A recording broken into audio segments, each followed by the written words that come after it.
Assalamualaikum warahmatullahi wabarakatuh. Saya Misha Salsabil Zahra. Di sini saya akan memaparkan materi mengenai desain sistem pembelajaran model Azure.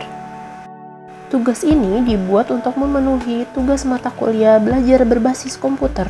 Yuk kita simak video berikut ini. Berikut adalah tujuan pembelajaran yang akan dicapai setelah materi ini dipresentasikan.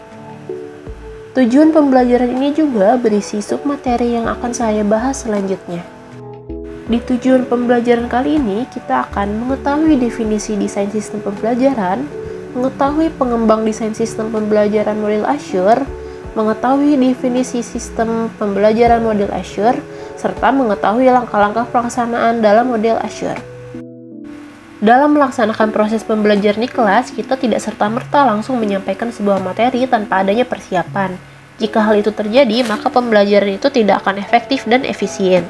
Materi dan keterampilan yang seharusnya dikuasai oleh siswa menjadi tidak terpenuhi jika tidak ada persiapan yang jelas sebelumnya.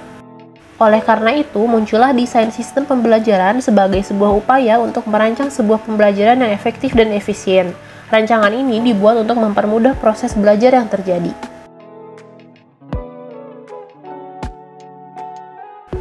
Nah, teman-teman, desain sistem pembelajaran sendiri punya berbagai model dari berbagai ilmuwan yang berbeda-beda. Salah satu model desain sistem pembelajaran yang saya bahas kali ini adalah model Azure yang dikembangkan oleh Dr. Sharon Smaldino.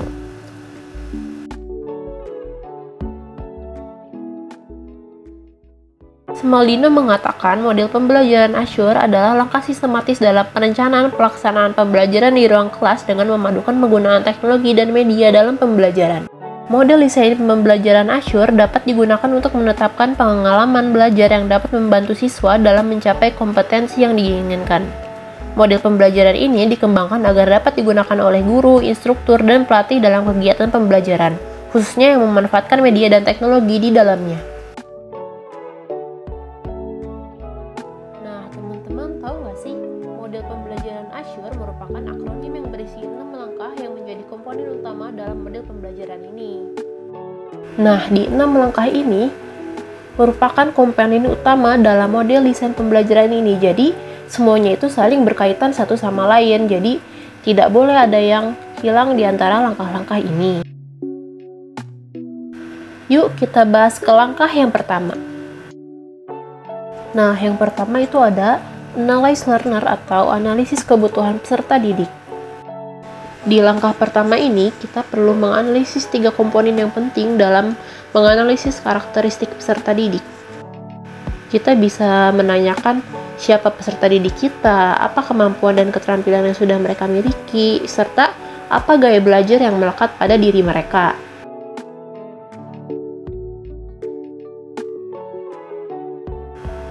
Yang pertama, kita akan menganalisis karakteristik umum. Karakteristik umum ini seperti usia, gender, kelas sosial peserta didik.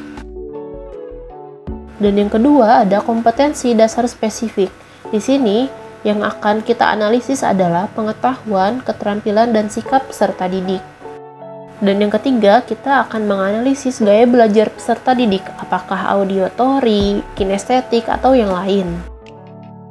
Selanjutnya, langkah kedua ada state objective, yaitu menetapkan tujuan pembelajaran. Nah, harus diingat nih, tujuan yang dirumuskan harus relevan dengan peserta didik. Gunanya kita menetapkan tujuan pembelajaran agar materi yang akan dibahas dalam pembelajaran itu tidak melenceng kemana-mana. Siswa akan belajar sesuai dengan tujuan pembelajaran spesifik yang ingin dicapai.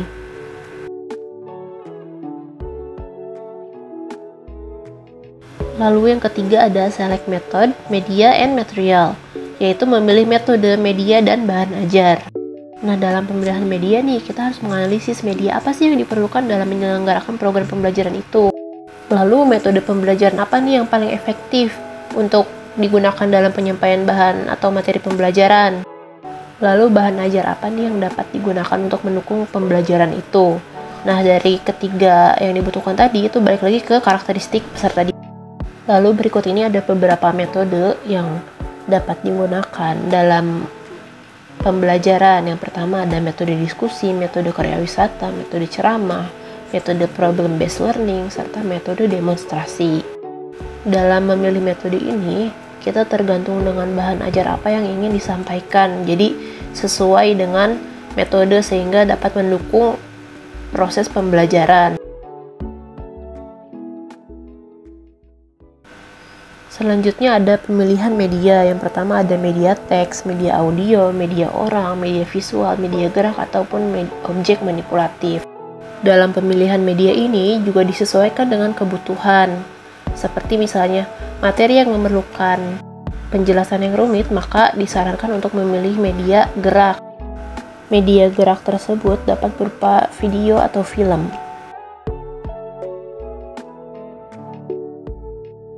Selanjutnya ada memilih bahan ajar. Bahan ajar yang dimaksud dapat berupa modul, lembar kerja siswa, ataupun video pembelajaran.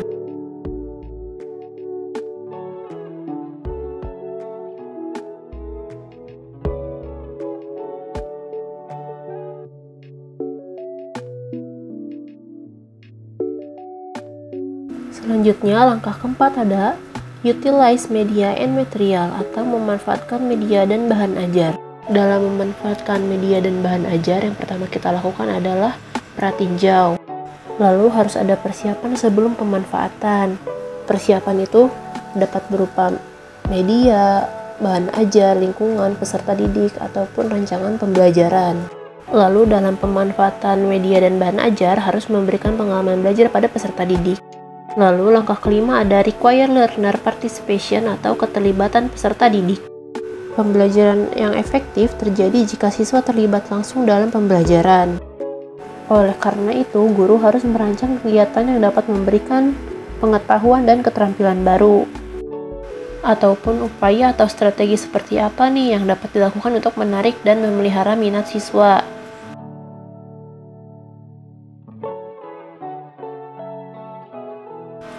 Contohnya dapat terlihat seperti gambar berikut.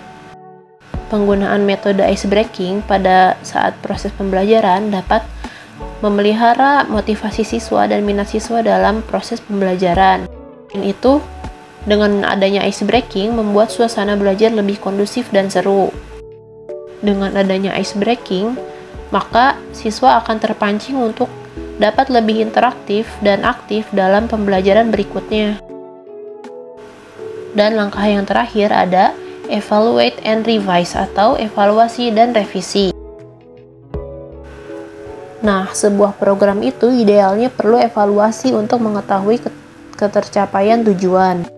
Kita harus menganalisis apakah tujuan pembelajaran tercapai, apakah metode, media, dan materi pembelajaran efektif dan efisien. Selanjutnya, setelah melakukan evaluasi, dan jika ada keterkurangan, kita akan melakukan revisi.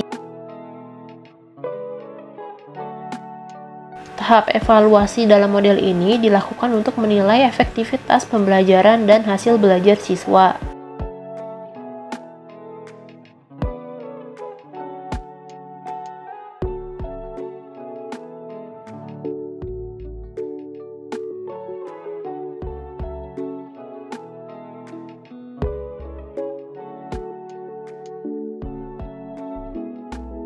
Berikut ada beberapa kelebihan dan kelemahan model Azure.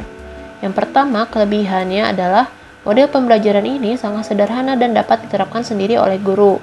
Lalu sering diadakan pengulangan dengan tujuan evaluasi. Sedangkan kelemahan model Azure ini adalah perlu upaya khusus dalam mengarahkan peserta didik untuk persiapan kegiatan belajar mengajar.